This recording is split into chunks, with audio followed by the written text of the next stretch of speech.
सीने के स्याही से जो लिखते हैं अपने इरादे को। बेटी की खुशी में हम परिवार का खुशी है, और ओकर खुशी से कोई खेलस तब हम ओके बख्शब ना। तू अरे भांजी ये केकरा से प्यार करता है? हम हुए हैं जेकरे के देखे खदी तो हर मन संकल बा राजू।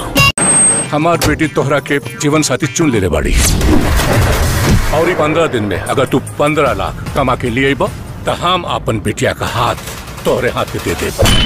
कुछ कर गुजर ऐसा की दुनिया तमाम। हम कह देली ना तू घर छोड़ के कहीं ना जेबे।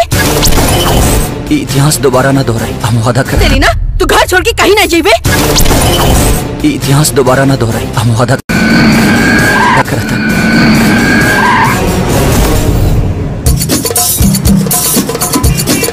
Hi baby, I miss you. तोहरा से दूर होके कबले रहा बजी, चल गईला छोड़ के तू हमके आराब जी। पानी पिया बुआ सरकी रहनी पूछे हम याद करता। वो भिखारी का औलाद 6 महीना तक 6 साल के बाद भी दुबई से वापस न लौटी।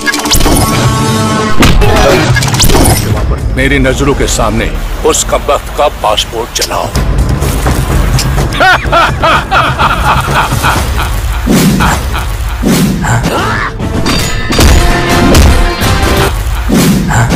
शर्त पर सत्ता और सरकार चलेला, लेकिन प्यार दिल से होला। जिए न दे और हम तो के मरे न दे। Welcome to the ring of dare Dubai. इसको जीने के लिए हर रिस्क उठा लूंगा। जो जिंदा वो सिकंदर। अगर मौत भी आई ना तो मैं बुआ समझ के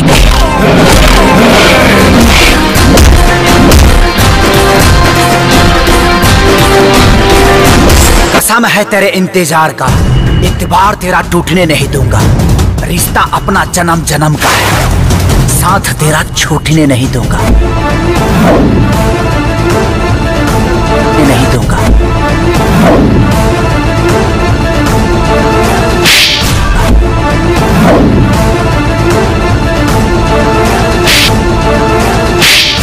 कि हम हिंदुस्तानी अपने वतन के लोगों के लिए जान दे भी सकते हैं और ले भी सकते हैं। अगले एपिसोड में आपको मिलेंगे दोनों भाई।